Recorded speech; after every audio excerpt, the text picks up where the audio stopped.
Bien, vamos a resolver en esta sesión pues este ejercicio como lo comentábamos que va relacionado al tema de centroides. Entonces tenemos en este caso este ejercicio que nos dice localizar el centroide del plano del plano mostrado, perdón.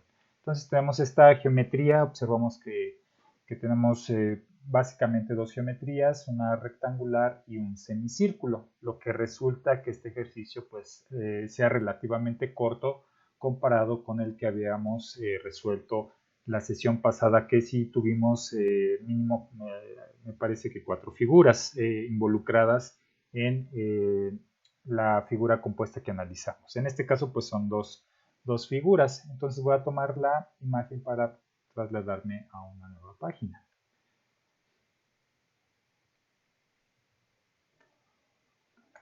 Bien, aquí está, nos pide, repito, el ejercicio, calcular el centro. Y vamos a ver dónde está ubicado con respecto al eje X, con respecto al eje Y. En este caso, pues observamos en la figura compuesta, pues sí tenemos que hacer ese análisis eh, a partir de figuras geométricas básicas porque no es una figura simétrica. ¿A qué me refiero con una figura simétrica? Que si la partimos a la mitad de su longitud con una línea horizontal, pues observamos que ahí la mitad sería, son 50 en 25, ¿no? Vamos a tener que en esta parte o en esta sección de arriba vamos a tener una geometría distinta a la de abajo. Ya con eso deja de ser simétrico, ¿no? Como si fuera el caso de un rectángulo que donde hagamos la partición ya sea de forma horizontal o de forma vertical vamos a tener lo mismo en el caso de la horizontal de la sección de arriba que lo mismo que en la sección de abajo. Si lo analizamos con respecto a la línea vertical vamos a tener lo mismo de la izquierda o vamos a tener en la izquierda lo mismo que se va a presentar en la derecha, que en este caso pues sí sería un, una geometría simétrica. Bien, vamos entonces a borrar esto. Bien, entonces repito, aquí sí debemos de llevar a cabo ese análisis eh, a partir de la descomposición de las figuras. Vamos a marcar aquí cada una de las figuras sobre esta misma figura. Y pues es muy obvio, ¿no? Vamos a tener un rectángulo, el cual vamos a marcar con azul. Ahí ya lo tenemos. Y vamos a marcar la otra figura geométrica que es un semicírculo. Vamos a marcarla con esta eh, línea roja. Espero que me quede bien. Si no, pues la idea es esa, ¿no? Que quede ahí representando la otra figura geométrica, la cual está formando pues parte de esta figura compuesta. Entonces ahí tenemos esas dos figuras. Bien, vamos entonces a representarlas en un plano cartesiano que vamos a hacer de forma independiente. Aquí es importante observar en qué parte está ubicado el plano cartesiano de referencia. En este caso, pues lo observamos ahí y el origen va a estar exactamente en este punto, ¿sí? En esta parte inferior izquierda. Entonces vamos a trazar nuestro plano cartesiano de referencia donde vamos a ubicar nuestras figuras geométricas de forma independiente para poder posteriormente trazar nuestra tabla o hacer nuestra tabla con los datos necesarios. Aquí tenemos el eje X obviamente y acá el eje Y. Y vamos a representar primero el rectángulo.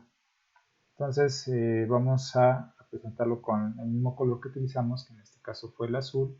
Vamos a ponerlo aquí, más o menos parecido. Ahí tenemos la primera figura geométrica involucrada en esa o que forma parte de esa figura compuesta que hay, a la cual hay que determinarle su centroide. Ahí tenemos esto, vamos a poner otro eje cartesiano con respecto a Y para colocar la otra figura geométrica que es el semicírculo. Vamos a ponerlo también con rojo. Espero que quede lo mejor posible. Primero voy a hacer aquí esta basecilla y ahora sí me voy con el semicírculo. Bueno, la idea es de que sea más parecido a lo de la figura, ¿no? Pero vaya, se da a entender que es el semicírculo que tenemos ahí en nuestra figura que hay que nos da el ejercicio para resolver. Vamos a plasmar nuestro cuadro para ver la información que requerimos. En este caso, pues vamos a trazar aquí el cuadro. Son dos figuras las únicas que tenemos involucradas en este análisis. Entonces vamos a tener el rectángulo y el círculo. Son las únicas, perdón, las únicas figuras geométricas que componen a esa figura que tenemos ahí presente. Entonces vamos a poner aquí figura, la columna de la figura, la del área, la de la ubicación del centroide en X, el centroide en Y, a por el área por el centroide en X y el área por el centroide en Y. Ahí está. Vamos a identificar cada columna, figura, el área, en este caso son pulgadas cuadradas, la ubicación del centroide con respecto al eje X en pulgadas, el centroide con respecto al eje Y en pulgadas, la multiplicación del área por cada una de esas ubicaciones pues nos va a dar pulgadas cúbicas y acá tenemos el otro punto de ubicación del centroide. Bien, vamos a poner aquí el nombre de cada figura, pues obviamente tenemos figuras distintas, por lo tanto tenemos aquí el rectángulo y aquí el semicírculo. Listo. Bien, vamos por ahí me apoyan con los cálculos, por favor. Vamos a sacar el área del rectángulo, base por altura, 30 por 50, por favor. Serían 1500.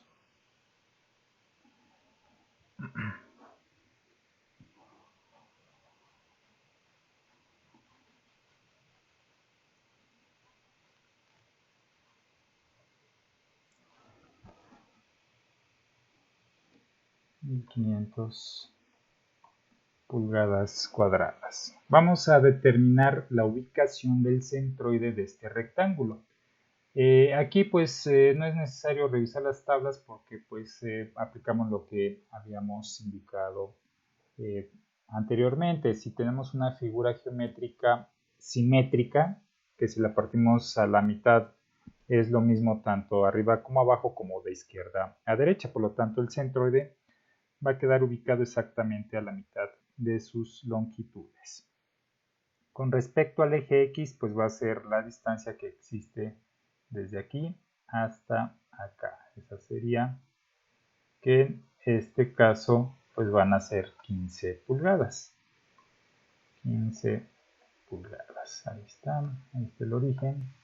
Aquí tenemos el otro origen.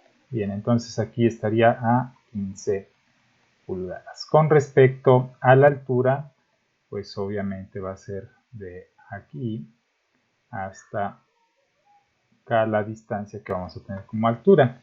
Si tenemos una altura total de 50, pues obviamente va a estar a 25 pulgadas la ubicación de ese centroide con respecto al eje Y.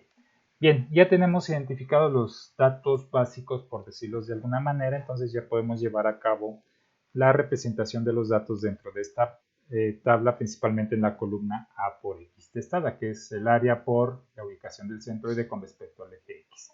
Me dicen en este caso cuánto daría este valor por este valor, por favor. Da 2250. Ok, 2000. 22.500, ¿no, profe? Sí, 22.500, exacto. Gracias. Ah, sí, cierto, sí. Sí, Me por faltó un ahí, cero. ajá, del 1500, sí, gracias. Ahora este valor por este, por favor. 37.500. Te escuché muy quedito, ¿eh? 37.500, listo. Gracias. Le pongo bien este 7. 37.000. Listo, ahí está. Vamos ahora a determinar el área y la ubicación del centroide del semicírculo.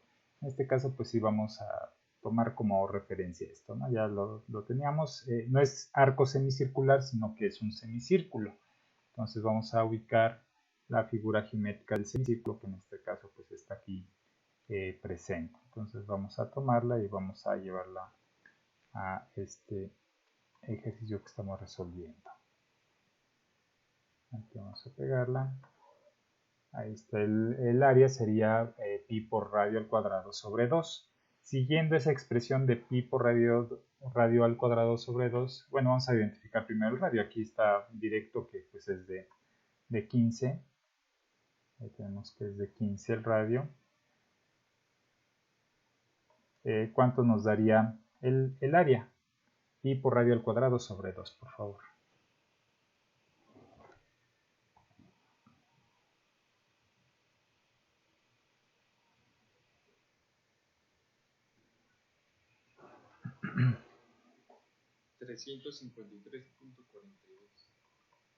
.42.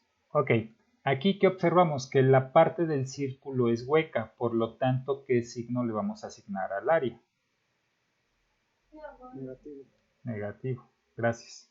Vamos ahora a ubicar sus centroides. Su centroide, vamos a ver aquí en la figura o en las tablas observamos que con respecto a su base, ¿a qué le decimos base? Pues le decimos esto, lo voy a poner con una línea para que quede claro.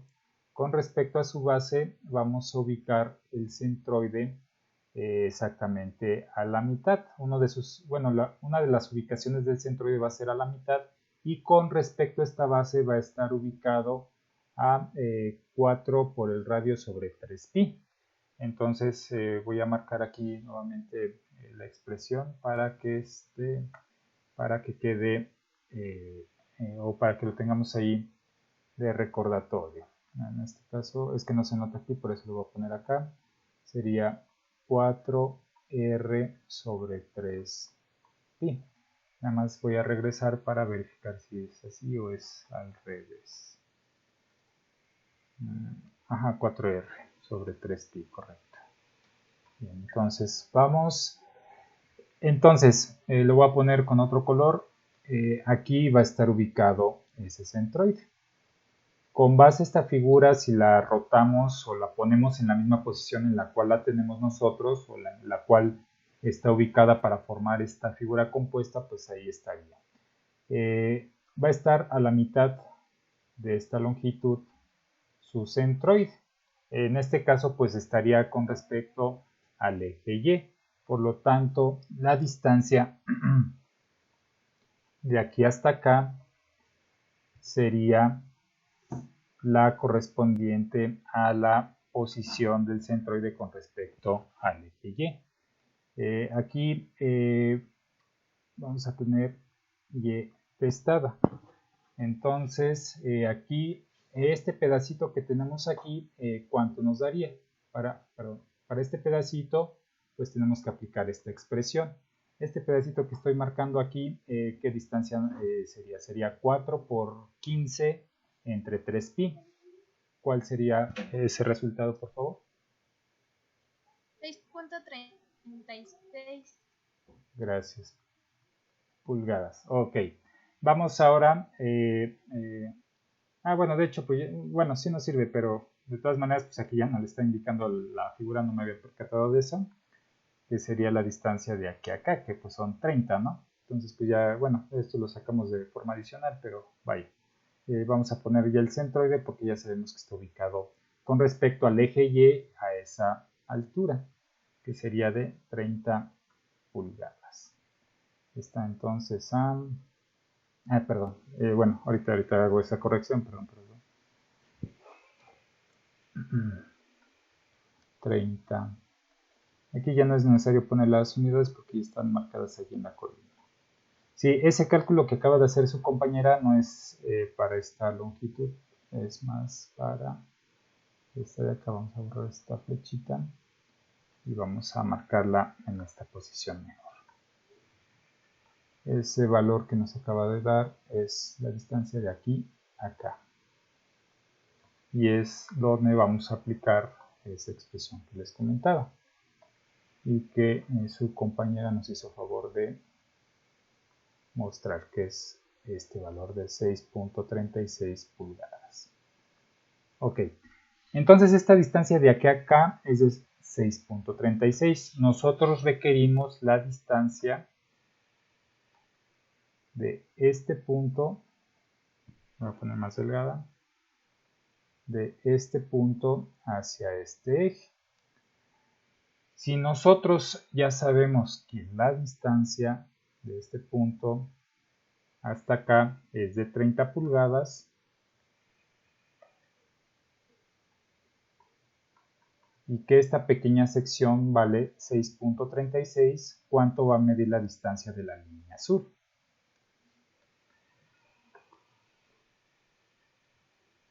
23.63. 23. ¿Cuánto, perdón? 63. Gracias.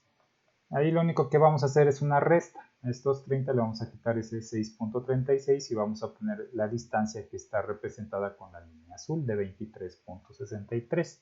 Entonces, esa magnitud es la que corresponde a la dirección de X. Entonces, tenemos aquí 23.63. Aquí también voy a borrar esto en las pulgadas. Listo. Ya tenemos esos datos. Vamos a obtener ahora el término correspondiente a la multiplicación de la área por X testada. En ese caso, ¿cuánto nos va a dar, por favor?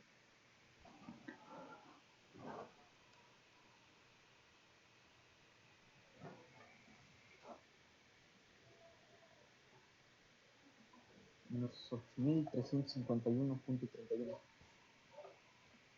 351.31. 8.351.31. Ok, gracias. Ahora la siguiente columna, que sería el área por la posición del centroide en la dirección de Y, por favor.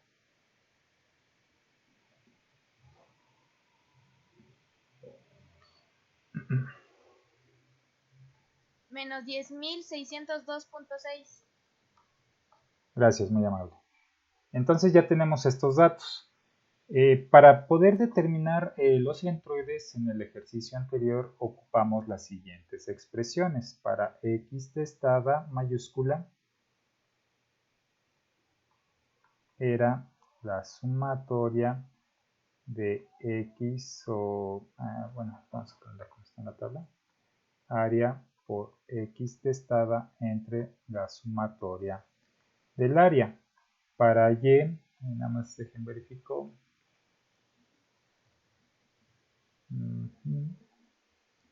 Ajá, está correcto. Para Y mayúscula testada o la posición del centroide de la figura compuesta va a ser la sumatoria del área por Y testada entre la sumatoria del área. Ya tenemos cada uno de los datos de forma independiente. Vamos a sacar la sumatoria. La sumatoria del área, pues obviamente es la operación entre estos valores. ¿Cuánto nos daría esa suma? 1500 menos 353.42, por favor.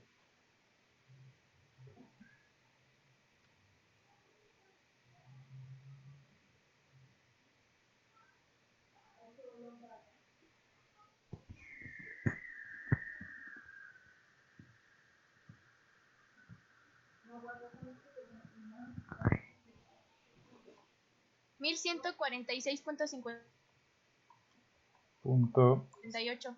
Gracias. Pulgadas cuadradas. Vamos ahora a sacar la sumatoria de A por X testada, que sería 22.500 menos 8.351.31, por favor.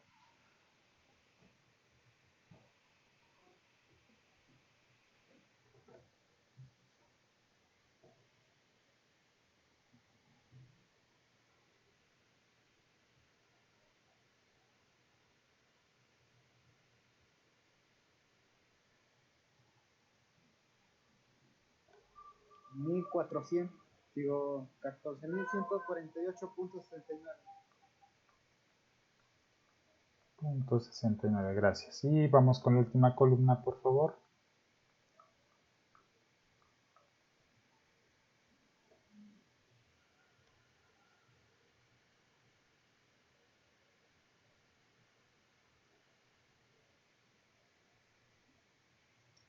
$26,897.4. Correcto. Aquí, gracias. Tenemos unidades de pulgadas cúbicas. Entonces ya podemos llevar a cabo el cálculo o la determinación del centroide de esta figura compuesta debido a que ya tenemos los datos necesarios para su localización. Entonces vamos a sustituir la de x testada mayúscula, que sería la sumatoria, que sería este término. Sería entonces 14.148.69 pulgadas cúbicas entre la sumatoria del área, que sería 1146.58 pulgadas cuadradas. ¿Cuánto nos da de resultado esta operación, por favor? 12.33. Gracias, 12.33 pulgadas. Bien, ya tenemos entonces la ubicación del primer punto. Vamos a determinar ahora la ubicación del otro punto con respecto al eje Y. Ya tenemos los datos, entonces sería aquí 26.897.4 pulgadas cúbicas entre el área o la sumatoria de las áreas, que sería 1146.58 pulgadas cuadradas. ¿Cuánto nos da, por favor? 18.59. 18.59. A ver, nada más, deja checo. 26.4 entre... sería, bueno, yo tengo otro valor, lo verifiqué y sí es otro valor. Nada más ahí para que lo revise. A mí me dio 23.45. Exacto, es ese. Sí, sí. Nada más ahí que me dio ese valor de 18, lo verifica para que vea dónde. Sí, es que cambiaron números. Ah, ok. Listo, gracias. Muy amables. Y ya tenemos ahí la ubicación del centroide con respecto a los dos ejes de esta figura geométrica compuesta. Entonces tenemos que el centroide se va a ubicar con respecto al eje Y, donde está ubicado aquí el centroide, perdón, el origen a 12.33, pues más o menos calculamos, de aquí a acá sería pues 15, entonces estaría más, bueno, vamos a ponerlo por aquí, ahí más o menos, borramos esta de acá, vamos a suponer que ahí está, ¿no? De 33 pulgadas. Con respecto al eje Y va a estar a una altura de 23.45. Vamos a suponer que estaría aproximadamente por aquí. 23.45 pulgadas. Por lo que estaría más o menos ubicado en esa región el centroide. ¿Sí? Entonces, aquí nuevamente ya hicimos el cálculo de una figura compuesta. Lo importante es recalcar que cuando tenemos secciones huecas, el área se representa con un signo negativo. Las operaciones pues son muy sencillas, son multiplicaciones, divisiones y sumas, restas en su momento. Entonces, operaciones que no requieren mayor exigencia para llevarlas a cabo. Aquí donde también hay que tener mucho cuidado es en determinar las áreas cuando tenemos una figura geométrica desplazada, como lo comentábamos en la sesión anterior, que teníamos un círculo, estaba desplazado, no estaba pegado a alguno de los ejes, por lo tanto eso generaba cierta complicación para la determinación de su ubicación de su respectivo centroide con respecto al eje X y con respecto al eje Y. Entonces nada más hay que tener cuidado, y a lo que me estoy refiriendo es cuando tengamos estos casos, que la figura geométrica pues tiene cierta separación, repito, con respecto a los ejes. Eso obviamente pues no es algo difícil o complicado. Nada más hay que tener cuidado para que hagamos conscientemente y con precisión los cálculos correspondientes para no generar por ahí algún error. Entonces aquí se presenta el caso que les comentaba, que pues el centroide, como los casos anteriores que hemos estado resolviendo, pues caen dentro de la región sólida. Si cae dentro de la región hueca, pues tampoco está, no es de que esté mal, sino que la geometría hace, o la naturaleza de la geometría hace que el centroide o el punto geométrico donde se va a representar el centroide, pues sea un punto donde no hay como tal una representación sólida, pero no indica que esté mal. Puede ser que caiga en una región donde no haya ningún tipo de sólido, como lo comentábamos en el caso del alambre, ¿no? El alambre, pues obviamente es muy difícil que el centroide, dependiendo cómo esté la geometría del alambre, pues va a quedar fuera de ese alambre. Es más o menos lo que ocurre en este caso, ¿sí? Pero la mayoría de las veces cae dentro del sólido, pero no por caer fuera del sólido es de que esté mal. Bien, ¿alguna duda con respecto a este ejercicio, muchachos?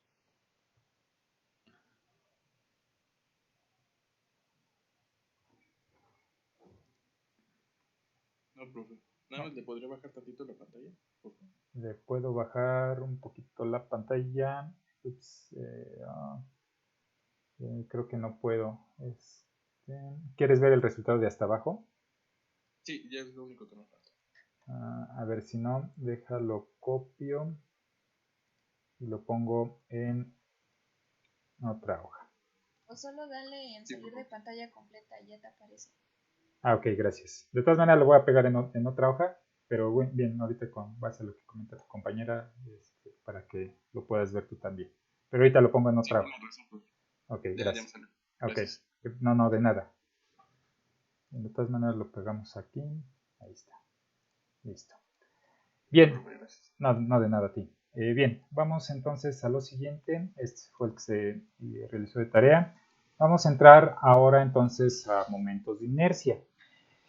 Este término de momentos de inercia, que se usa también ampliamente en este tipo de cálculos, que se considera dentro de la estática o como cálculos básicos dentro de la estática, pues sí tienen aplicación, repito, nuevamente con respecto a la asignatura de mecánica de materiales. Se utiliza mucho este concepto.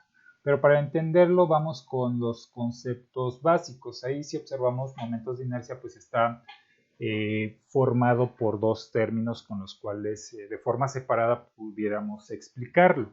Vamos a hacerlo de esa manera. Aquí tenemos el concepto de inercia. Bien, ahí viene el texto. Vamos a tratar de explicarlo de forma general y pues ya en su momento consultamos el texto. Ahí pues vamos a tratar de entenderlo con respecto a las figuras que tenemos en la parte inferior. Aquí tenemos a un individuo que va en la bicicleta, se encuentra con un par de rocas, choca con las rocas, pero por la velocidad, la masa y obviamente el impacto pues va a generar una fuerza. Esa fuerza que va a provocar que pues la persona que va sobre la bicicleta pues vaya en una línea recta o que vaya sobre la misma línea de acción en la cual iba inicialmente antes de chocar con las rocas. Eso se le conoce como inercia, que siga la trayectoria que se vio interrumpida debido a todo el cúmulo de factores, como lo comento, la dirección, la velocidad y la masa, pues eso genera que pues salga disparado la persona en la misma dirección o en la misma línea recta en la cual iba inicialmente. Aquí tenemos otro caso. Si tenemos una esfera, la soltamos, la tenemos inicialmente sujetada, la soltamos y ¿qué hace? Pues se va desplazando por la inercia que se va a desplazar debido a todo el entorno físico el cual se encuentra alrededor de esta esfera. Tenemos una masa, una inclinación, una fuerza de la gravedad. Una vez que soltamos, una vez que tenemos sostenida la esfera, pues decimos que tenemos que se conoce como una fuerza potencial, ya que la liberamos pues se convierte en energía cinética. Esa energía cinética pues va relacionada directamente con inercia. ¿Por qué? Porque ya tiene ciertas características esta esfera que va a provocar que una vez que la soltamos, por la misma inercia de sus condiciones, pues empiece a desplazar. Aquí tenemos el otro caso en el punto B. Aquí lo que se hace es aplicar una fuerza. Nosotros aplicamos una fuerza, pero esa fuerza relacionada con la inercia pues va a seguir una trayectoria. A lo mejor se va a ver más entorpecida o va a requerir de una fuerza, una magnitud importante de fuerza para que siga la trayectoria. En el caso de arriba, pues por la cuestión de la gravedad que va a favorecer el desplazamiento de esta esfera, por eso no se ve la aplicación de una fuerza, pero en el caso B sí se requiere la aplicación de la fuerza y también por el mismo efecto de la gravedad, pero que ahora va en dirección contraria al desplazamiento de la esfera, pues puede ser más lento, ¿no? Y se va a requerir una magnitud de fuerza importante.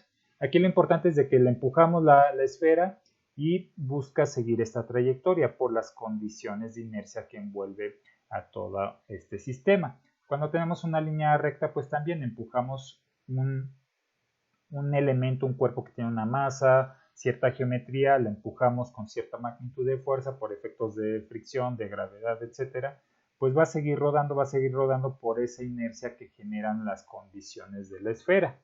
Entonces, aquí tenemos dos ejemplos bajo contextos relativamente diferentes, pero que nos explican la inercia. Es un movimiento que sigue cuando es aplicada una fuerza externa y ese movimiento que se ve interrumpido por las cuestiones de la inercia, pues sigue bajo la misma trayectoria.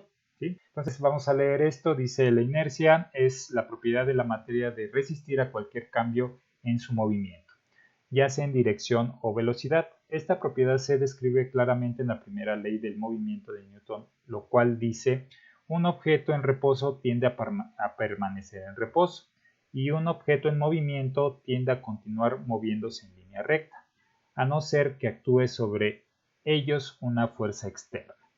Bien, aquí se vería interrumpida la inercia si este individuo o esta persona estuviera amarrada a la bicicleta y suponiendo que tiene un buen agarre en las llantas y otro tipo de condiciones, aunque choque con esto, pues sabemos posiblemente que sí va a seguir por inercia la trayectoria, pero vamos a suponer que hay otras condiciones que no permiten que se genere ese movimiento. Si no se genera ese movimiento de desplazamiento una vez que se interrumpió su trayectoria y su velocidad, entonces no va a existir inercia. Pero si lo vemos ya experimentalmente, pues sí, estamos aplicando una fuerza de desplazamiento en los pedales que permite que se desplace la bicicleta. Arriba va una persona.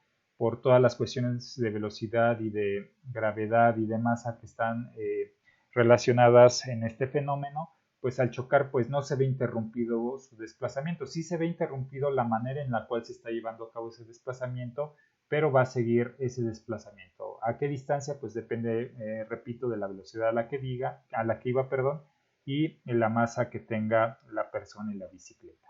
Pero al final de cuentas va a existir esa inercia, ¿sí? Entonces, espero que se haya entendido un poquito. Ahorita esto lo vamos a relacionar con el otro concepto que nos va a permitir entender lo de momentos de inercia. Bien, el otro concepto pues es lo de momento. Este ya lo conocemos. Es una fuerza que aplicamos sobre un cuerpo y sobre un punto a una determinada distancia. Eso nos va a permitir representar un desplazamiento en forma de giro. Aquí tenemos pues este ejemplo que pues ya lo tenemos más comprendido, que es el de una llave, ¿no? Tenemos aquí el punto con respecto a la cual queremos aplicar una fuerza. Aplicamos una fuerza a través de un cuerpo, el cual nos va a permitir modificar esa fuerza que estamos aplicando aquí como F, de tal manera que nos permita llevar a cabo un momento con respecto a este punto, o una fuerza representada por una trayectoria circular. Entonces, en este caso, pues observamos que tenemos un ángulo de 90 grados o la fuerza es perpendicular a la palanca. En este caso, pues es exactamente lo mismo, se forma 90 grados. Entonces, esto va a generar esa fuerza sobre este punto en forma o con una representación de un desplazamiento de esta manera, de giro, ¿sí? Entonces, aquí ya sabemos que la expresión que utilizamos para este caso, pues va a ser fuerza por distancia. Es directamente proporcional. Si tenemos una distancia mayor aplicando esta misma fuerza, al final de cuentas, pues se va a incrementar la magnitud del momento. Podemos tener esta misma fuerza, repito, y tener una palanca más grande, pues va a generarse una mayor magnitud de momento. O podemos tener el caso contrario. No caso contrario, podemos tener otro caso en donde nosotros aplicamos utilizamos esta misma palanca o este mismo elemento, pero incrementamos la magnitud de la fuerza. Y ya sea que incrementemos la fuerza o la distancia, pues el momento se va a ver afectado incrementándose también. Entonces ahí tenemos esos dos parámetros que van a permitir que se incremente esta magnitud de fuerza. Repito, esta expresión se aplica cuando es perpendicular la fuerza y el elemento el cual está conectado con el punto de interés. Aquí tenemos otra representación. Aquí tenemos una fuerza con cierta inclinación. En este caso, pues ya sabemos que hay que aplicar la expresión de momento RF por el seno de teta. Sí, aquí está representando un poquito lo que trabajábamos ya más en estructuras, que tenemos un plano cartesiano de referencia. Aquí lo pusieron en esta dirección para poder expandir la fuerza y poder hacer el cálculo a partir de la expresión fuerza por distancia, pero pues ya sabemos que lo podemos calcular de las dos maneras y pues, nos va a dar el mismo resultado, ¿sí? Lo que querían representar aquí es esto. Entonces, en este caso, pues ya entendemos lo que es momento, ya sabemos a lo que se refiere con momento, ya sabemos calcular. Pero, ¿a qué se refiere con momento de inercia? Si ya conocemos como tal el concepto de inercia y el concepto de momento. Vamos a la siguiente. Entonces, el momento de inercia lo que se refiere es cuando nosotros tenemos un cuerpo y con respecto a su masa y a una fuerza que se le aplique por esa inercia y esa masa que lleva el cuerpo, pues va a tender a seguir girando. ¿Sí? Es como lo que hacemos en las ruedas. Bueno, retomando el ejemplo de la bicicleta, tomamos la rueda, tenemos un eje, le aplicamos una fuerza, la hacemos girar y sigue girando. ¿Por qué? Porque tiene una inercia ese desplazamiento, ¿sí? Esa fuerza que aplicamos pues va a depender o va a generar una fuerza sobre el eje, obviamente conociendo en este caso el radio de esa fuerza y la magnitud, perdón, el radio de la rueda y la magnitud de la fuerza. ¿Sí? Entonces, conociendo estos dos parámetros, podemos conocer la fuerza que se está generando con respecto al eje. Pero no nada más aplicamos esa fuerza y se queda en una cierta posición. Dependiendo la naturaleza del eje con la rueda, que en este caso si decimos que es una bicicleta, pues tiene valeros que van a permitir su movimiento libre. Entonces, al aplicar esa fuerza con las características que les comento, pues va a seguir rodando la rueda, ¿no? Va a seguir, perdón, girando la rueda. Entonces, en este caso, pues tenemos ese como ejemplo que nos representa el momento de inercia. Para los perfiles, pues ocurre más o menos lo mismo. Vamos a considerar ahora esto. Aquí tenemos para otro ejemplo que nos puede dar a entender eso. Aquí tenemos esta escoba. Tenemos que se va a aplicar un movimiento en dos direcciones. Si primero aplicamos el movimiento con respecto a este eje, que sería el desplazamiento 1, ahorita no nos olvidamos del 2, del caso 2, el punto 1. Tenemos sobre este eje que marqué con rojo pues empezamos a dar vueltas a esa escoba. Pues va a girar por inercia, va a girar obviamente dependiendo pues la distancia que existe de aquí a acá. Si aplicamos aquí la fuerza, pues va a depender de la magnitud de la fuerza y de la distancia con la cual estemos considerando que está girando, o donde estemos considerando que está girando la escoba. Va a girar con ciertas características. Ahora vamos en el otro caso. En el caso cuando consideramos que aquí en esta línea que voy a colocar de color verde, que es esta horizontal, con respecto a esa línea va a girar ahora. Vamos a suponer que tiene un barreno la escoba, el palo de la escoba, ponemos un eje ahí y ahora aplicamos en esta dirección la fuerza. Pues va a girar como está representado ahí en este caso 2. Va a girar alrededor de este eje, ¿sale? Obviamente, dependiendo la dirección con respecto a la cual vayamos a girar, pues se va a comportar la escoba. Se va a comportar diferente con respecto al eje 1 que con respecto al eje 2. Repito, se va a comportar de diferente manera, a pesar de que es el mismo cuerpo. Pero aquí lo que influye mucho es la posición con respecto a la cual vamos a llevar a cabo el giro, la posición de ese punto donde vamos a poner ese eje o ese punto de referencia con el cual va a generar ese giro. Vamos a leer esto, dice momento de inercia, la rotación en la inercia. Cualquier cuerpo que efectúa un giro alrededor de un eje desarrolla inercia a la rotación, es decir, una resistencia a cambiar su velocidad de rotación y la dirección de su eje de giro.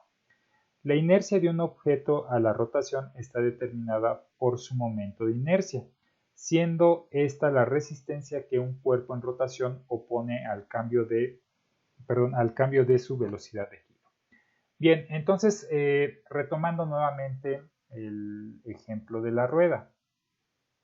Voy a poner con rojo.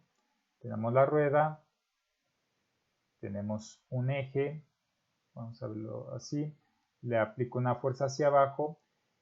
Dependiendo, repito, la magnitud de la fuerza que aplique, si trato de parar el movimiento de inercia que está generándose de girar de esta rueda, pues me voy a llevar un impacto, ¿no? O sea, sí lo voy a poder reducir la velocidad debido a esa inercia con la cual está girando esa rueda, pero me va a costar trabajo, repito, dependiendo la fuerza que hayamos aplicado.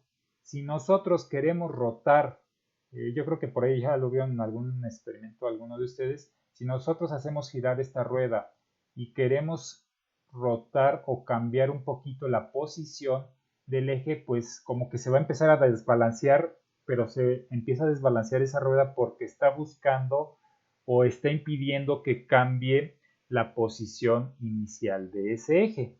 Entonces a todo eso pues se le conoce como inercia, que quiere girar en las posiciones y a partir de la fuerza inicial que se le aplicó o bajo las condiciones iniciales a las cuales se le aplicó la fuerza a ese cuerpo, ¿sí? Entonces esto, a pesar de que pues son conceptos que relacionan desplazamientos y se pudieran relacionar de cierta manera con cuestiones de dinámica, pues son ampliamente utilizados en análisis estáticos. Recordemos que estático, pues un mismo nombre lo indica, son cuestiones o elementos o cuerpos que no presentan algún tipo de cambio. Pero vayas, sí, adelante. Quería ver si me podía dar para salirme, es que tuve una emergencia. Sí, sí, de todas maneras, pues ya sabes que yo cargo el video y pues ahí consultas lo que te falte, ¿sale? Okay. Órale, pues. Gracias. No, de nada. Oye, de todas maneras, les voy a dar un aviso al final de la clase para que ahí te contacten tus compañeros y te lo den, ¿sale? Ok, sí, yo le pregunto a mi compañero. Órale, pues, hasta luego. Gracias. No, de nada, bye, bye. Bien, entonces eso es lo que se refiere a grandes rasgos con momento de inercia. Vamos a ver hacia dónde nos lleva o hacia dónde se aplica con respecto a este tema que vamos a estar tratando aquí. Bien, momentos de inercia. Este momento de inercia pues ya están reportados, ya están calculados, ya están determinados en geometrías conocidas o más utilizadas. En este caso, pues ya tenemos el momento de inercia con respecto al eje X. Aquí vamos a encontrar que es I, el momento de inercia se representa con una I mayúscula y el subíndice tiene X. En este caso esa X nos está diciendo que es con respecto a este eje en el cual se está buscando el giro, ¿sale? Entonces ya están reportados, ya están publicados varias geometrías, varias secciones que han sido ampliamente utilizadas y que ya están establecidas esas expresiones. Aquí tenemos el caso de un rectángulo, repito, el momento de inercia con respecto al eje X. Si tuviera aquí Y, pues es de que el momento de inercia se calculó con respecto a esta dirección. Aquí está con respecto a X. Tenemos que para este caso de esta sección transversal o de esta geometría rectangular, la expresión es A, que sería base por altura al cubo sobre 12. Ahorita vamos a ver cómo se determinaron. Tenemos este triángulo que tiene esta inclinación, que pues realmente pues la orientación es parecida a como si tuviéramos una geometría como diamante, pero pues vemos las longitudes y pues es un cuadro que está inclinado. En este caso, pues para el cálculo de esta sección transversal en esta dirección, bajo estas condiciones de posición, pues es A cuarta sobre 12.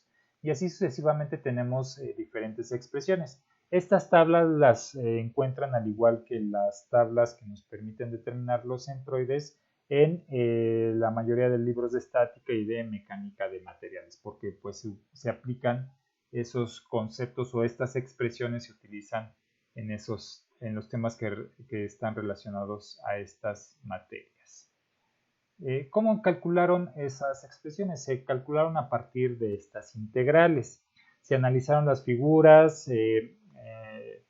se analizaron sus dimensiones, se aplicaron estas expresiones que van directamente relacionadas al área que presenta cada una de estas geometrías de interés. Aquí observamos que para el eje X pues requerimos una función que tenga como variable dependiente la Y y como variable independiente la X. Aquí por cuestiones de tiempo ya no vamos a explicar cómo se determinaron, vamos a pasar directamente al uso de las expresiones que ya están reportadas en tablas. Si hubiéramos tenido un poquito más de tiempo con respecto al curso, pues hubiéramos visto algunos ejemplos donde se presentan algunas curvas donde es necesario utilizar o aplicar este tipo de expresiones debido a que en tablas no existen geometrías o no existen todas las geometrías donde involucren curvas. Pero vamos a estar utilizando en este caso pues geometrías conocidas. Lo mismo tenemos para la dirección de Y. Vamos a utilizar una función que tenga como variable dependiente la X y como variable independiente ahora la Y. Realmente son cálculos sencillos, pero repito, por cuestiones de tiempo, pues vamos a pasar directamente al uso de las expresiones que tenemos aquí ya expresadas en tablas. Afortunadamente, pues alguien se tomó el momento o el tiempo para poder llevar a cabo el desarrollo y la determinación de esas expresiones de las figuras geométricas que se utilizan más comúnmente. Bien. Con respecto a la determinación de los momentos de inercia, vamos a tener un caso de figuras principalmente compuestas donde tenemos que aplicar lo que se conoce como el teorema de los ejes paralelos o de ejes paralelos.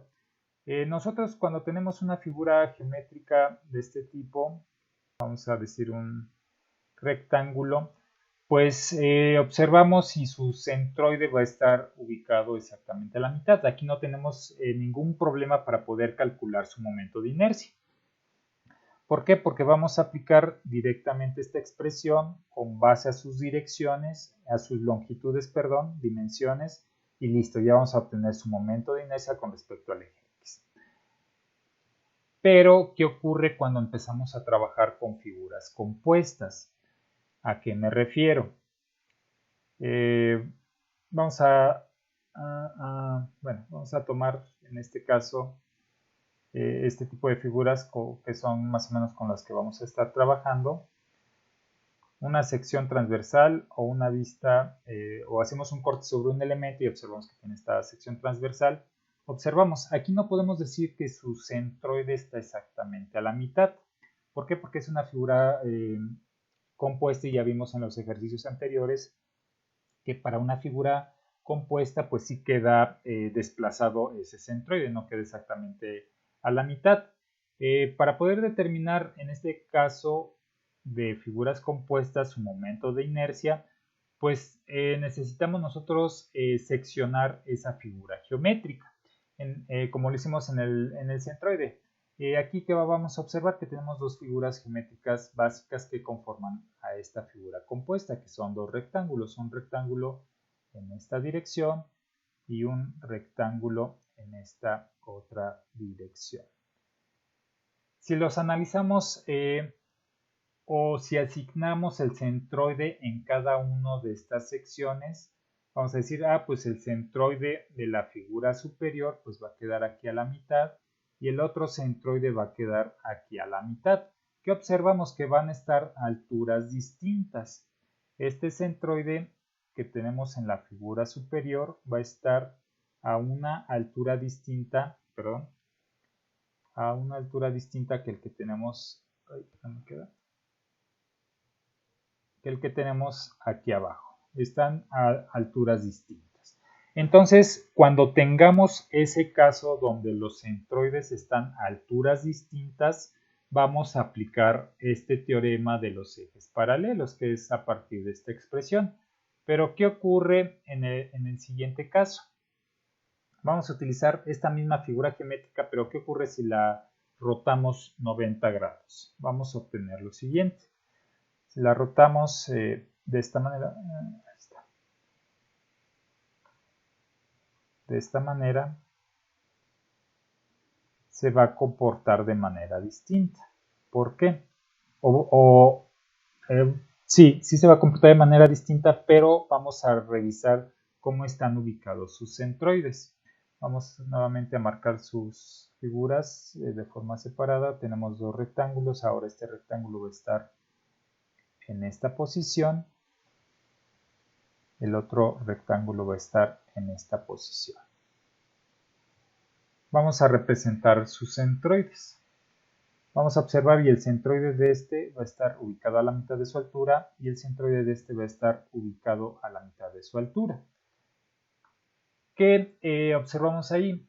Que los dos centroides van a estar sobre el mismo eje o sobre el mismo, a la misma distancia. Entonces, en este caso, ¿cómo vamos a calcular su momento de inercia? Aquí antes de que se me pase, cuando tenemos una figura compuesta, el momento de inercia lo vamos a calcular como lo hicimos en el centroide a partir de cada una de las figuras que compone esta figura compuesta. Entonces vamos a sacar el momento de inercia de esta geometría y el momento de inercia de esta geometría. Pero aquí la diferencia de este caso con este caso es de que están a dos distancias distintas o están separados los centroides de cada una de las figuras. En este caso vamos a aplicar esta expresión. Cuando tenemos el caso de que los centroides están ubicados sobre una misma línea o a una misma altura, lo único que vamos a hacer es calcular de manera directa los centroides. Vamos a calcular el centroide de la figura 1 y el centroide de la figura 2, como lo tenemos en las tablas. Va a ser base 1 por la altura 1 al cubo entre 12, más la base 2 por la altura 2 al cubo entre 12. De esta manera vamos a calcular cuándo los centroides están ubicados en una misma línea. Cuando están ubicados a alturas distintas, se va a incorporar a ese cálculo este término que estoy encerrando con azul, que es el área por la distancia al cuadrado. Ahorita vamos a ver a qué distancia se refiere este término. ¿Alguna pregunta con respecto al teorema de los ejes paralelos? Teorema de ejes paralelos lo vamos a aplicar cuando tenemos los centroides a diferentes alturas. ¿Alguna pregunta con respecto a eso? De todas maneras, ahorita vamos a ver un ejemplo para que se vea ya más claro. Bien, vamos a pasar a la siguiente. Aquí tenemos este caso, tenemos una figura compuesta donde tenemos que sacar su momento de inercia. Aquí observamos, aquí no aplica como tal la teoría o el teorema de los ejes paralelos. ¿Por qué? Porque tenemos tres figuras geométricas. Tenemos el rectángulo, lo voy a marcar con verde aquí rápidamente. Tenemos este rectángulo. Perdón. Aquí está. Ahí lo tenemos con verde y tenemos dos semicírculos. Los voy a marcar también. Ahora con rojo. Aquí tenemos este semicírculo. Perdón. No lo cambié. Ahí está. Con este semicírculo de este lado. Y este semicírculo de este lado. A pesar de que sean partes huecas, se considera esa figura geométrica. Son esas tres figuras las que están involucradas en esta figura compuesta. Aquí que observamos que el centroide del rectángulo va a estar ubicado exactamente a la mitad, aquí con respecto a la altura. Ahorita nos vamos a enfocar a la altura. Ahí está. El centroide de los semicírculos va a estar con respecto al eje Y aquí y aquí. Observamos si están sobre la misma recta. En este caso no aplica el teorema de los ejes paralelos. Pero ¿qué pasa si esa figura geométrica hubiera estado en esta posición?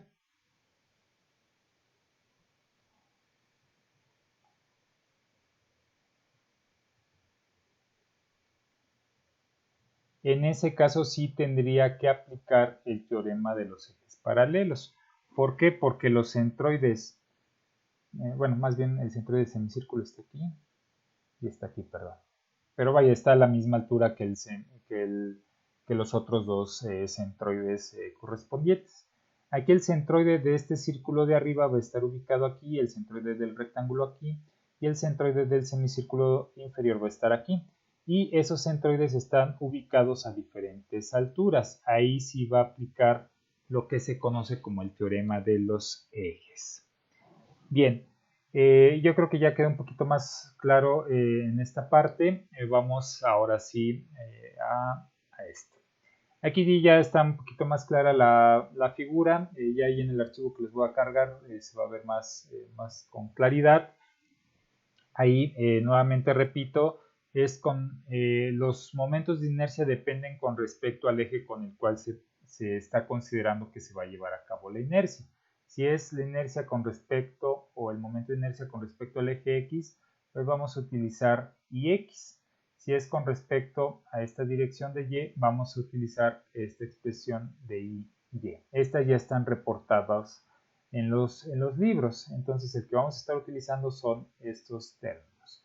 La J se conoce como momento de inercia polar, que ya se representa lo mismo, pero bajo otro plano cartesiano donde ya está involucrando ángulos. Este se ocupa principalmente para torsiones. Estos de acá para momentos flexionantes y este para torsiones. Ya cuando lleven mecánica de materiales y se involucren con el tema de momento flexionante, pues van a utilizar estos temas. Y cuando lleven también lo de torsión, pues van a hacer uso del momento polar de inercia.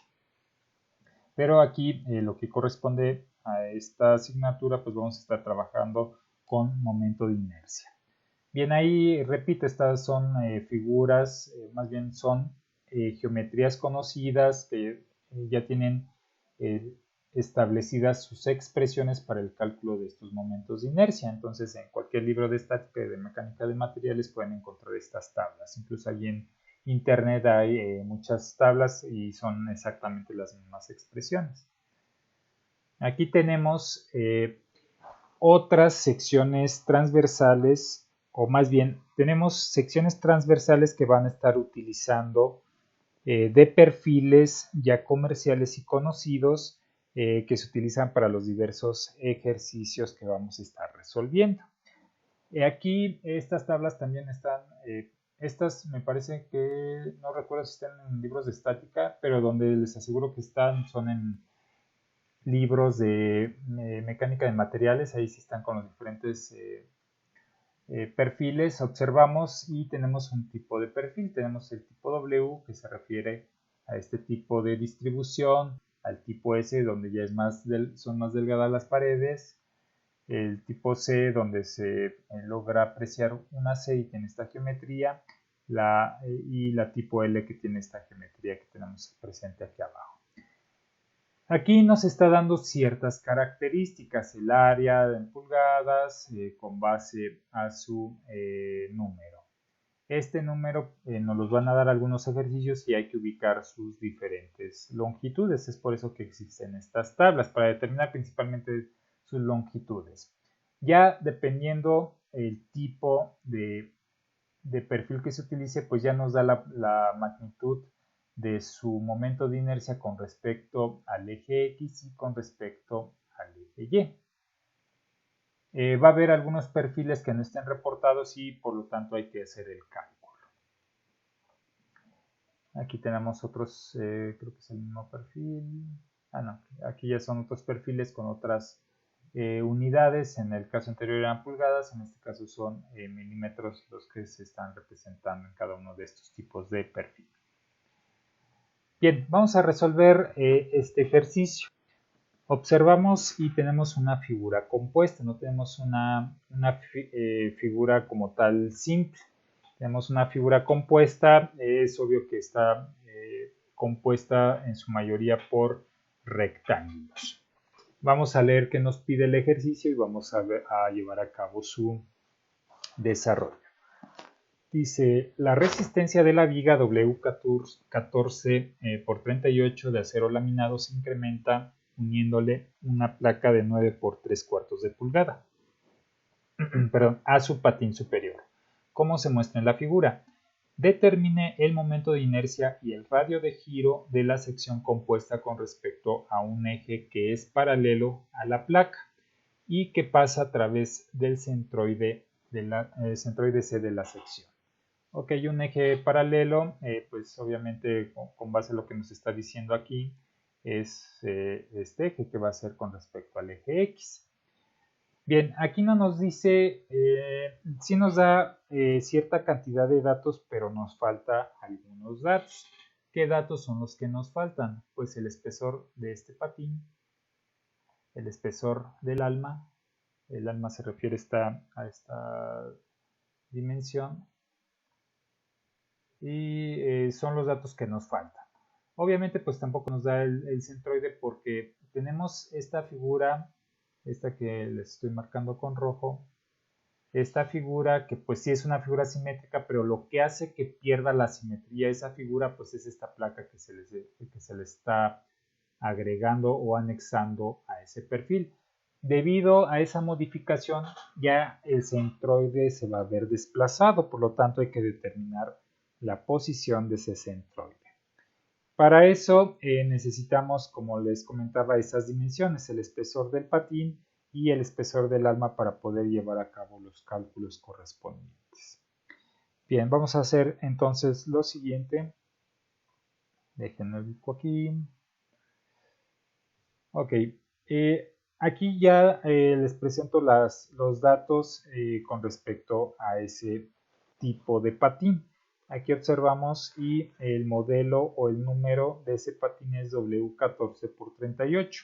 Entonces aquí ya en estas tablas pues vemos lo correspondiente a ese número.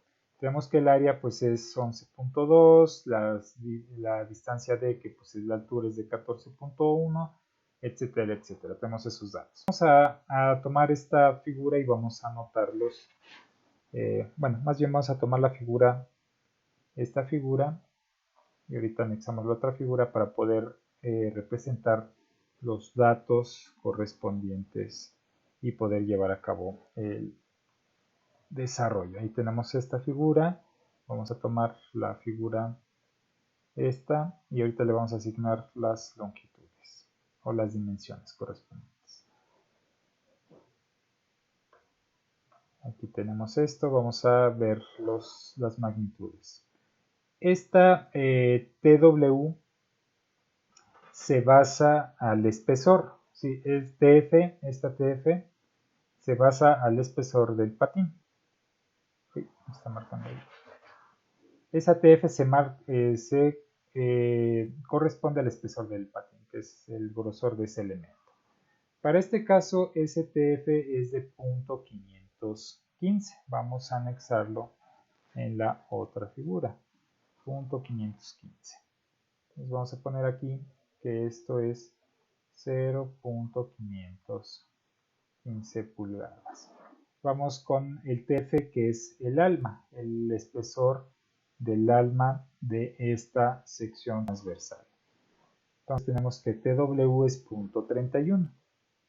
En este caso va a ser 0.31 ese espesor. La distancia pues ya la tenemos, la base pues ya la tenemos. Nada más eran esos dos datos que nos faltaba. Pues tenemos la altura, pues está correcta, está correcta. Nada más nos faltaba ese TW, perdón, sí, TW y TF. Bien, ya tenemos los datos necesarios. Lo que vamos a hacer es determinar el centroide. Aquí tenemos que este perfil junto con esta placa pues está formado a partir de figuras geométricas básicas, que en este caso pues son rectángulos. Vamos a marcarlos aquí rápidamente. Aquí tenemos este rectángulo. Ahí está. Lo tenemos. En la parte inferior pues tenemos otro rectángulo. Alguna curvatura, pero realmente es un rectángulo. Sería este de aquí.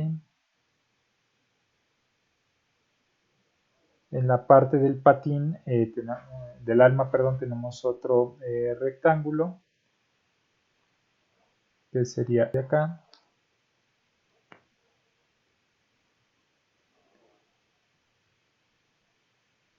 Y en la parte inferior tenemos otro rectángulo que es parecido al verde de arriba. Por eso lo voy a poner para representar que es exactamente el mismo rectángulo.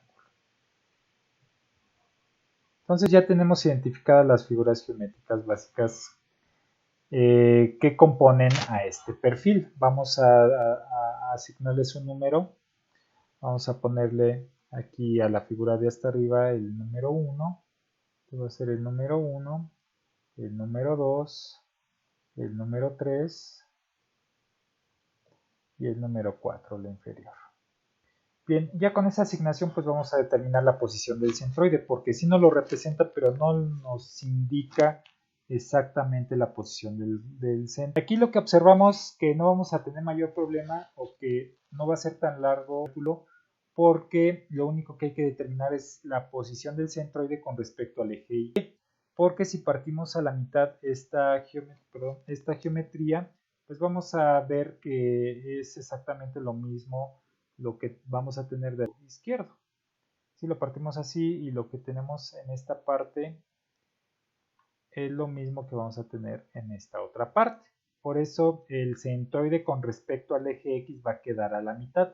Donde nos interesa conocer es la que quedó el centroide debido a que no es simétrica esta figura geométrica. Entonces vamos a trazar nuestra tabla.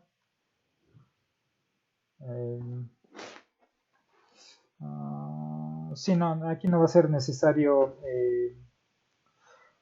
Bueno, sí vamos a hacerlo así. Vamos a hacer este primer ejercicio. Así vamos a poner el no cartesiano de referencia.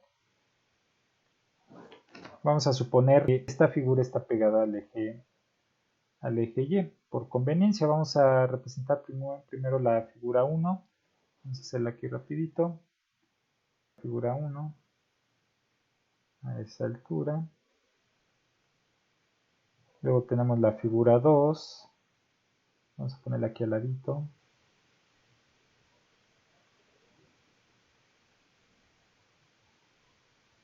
Luego tenemos la figura 3, que es el alma, que es en amarillo.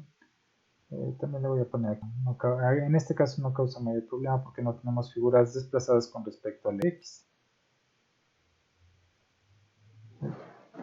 Abajo.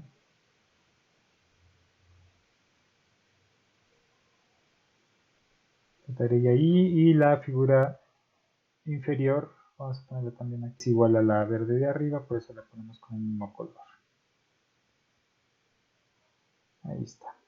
Bien, ya que vamos a poder determinar el centroide. Vamos a representar nuevamente la numeración a la cual habíamos asignado cada figura. 1, 2, y esta 3 de acá, y acá la 4. Bien, ahora sí vamos a hacer nuestra tabla, la voy a hacer aquí arriba.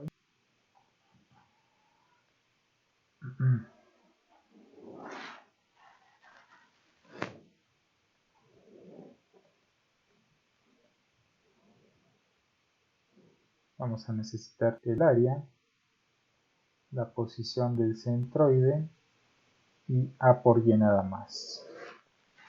Bueno, vamos a utilizar esos tres datos. Entonces, área, la Y del centroide de cada figura y la multiplicación del área por el centroide con respecto a Y. Vamos a poner aquí las 4 divisiones.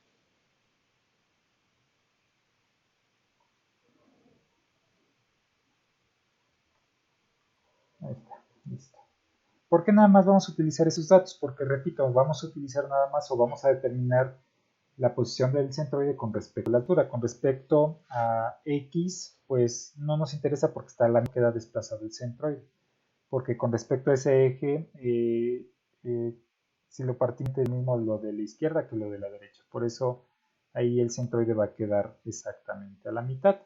Aquí lo que nos va a interesar conocer pues es esto que estoy poniendo en el pizarrón.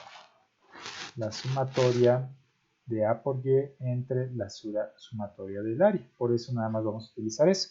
Bien, vamos a calcular el área de la figura 1. Bueno, aquí vamos a poner 1, 2, 3 y 4. Bien, la figura la tenemos aquí arriba, es la verde. Tenemos que pues el área de un rectángulo es base por altura. Entonces en este caso va a ser 9 por 3 cuartos. ¿Cuánto nos va a dar la área de esa figura 1, por favor?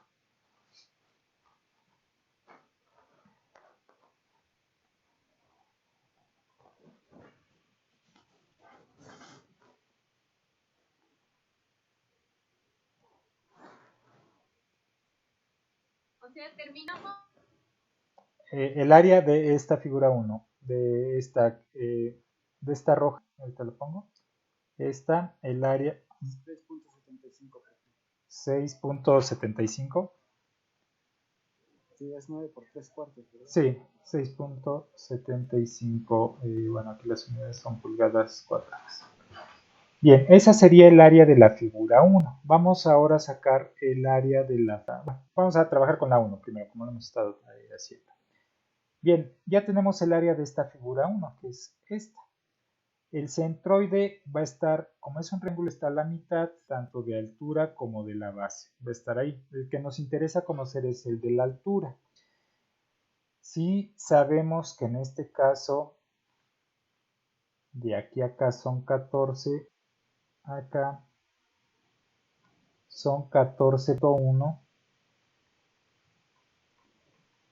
y de aquí a acá pues está a la mitad de su altura. ¿Cuánto nos da 3 cuartos entre 2? 3 octavos, ¿no? Nos da 3 octavos. 3 octavos.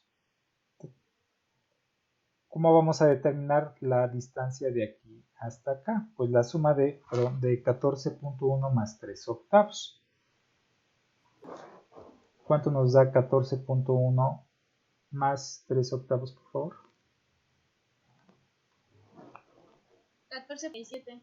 Gracias. 14.47. Esa sería la altura en la cual va a estar ubicado el centroide de esa primera figura que tenemos en la parte superior. Bien, vamos a hacer la multiplicación. 6.75 por 14.47, por favor.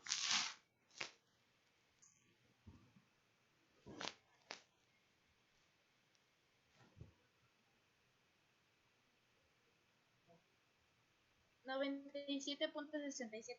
Gracias. Pulgadas cúbicas. Listo. Bien, ahí ya tenemos los datos de la figura número 1. Vamos con los datos de la figura número 2, que es esta que tenemos aquí, donde estoy poniendo el punto su centroide. Vamos a determinar, en este caso, es nuevamente por altura porque estamos trabajando con un rectángulo. La base, en este caso, de esta figura geométrica es de 6.77 y la altura no nos la da esta figura, pero la calculamos o la determinamos aquí. Entonces sería ese 6.77 por 5.15, por favor.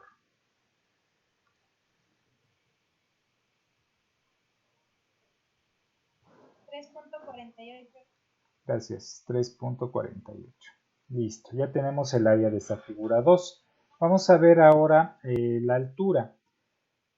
Si sabemos que ese elemento tiene un espesor de 0.515, ¿a qué me refiero? Que de aquí a acá son 0.515. ¿Cuál va a ser la distancia de aquí hasta la base? De aquí hasta la base. Correcto, 13.84, muy bien.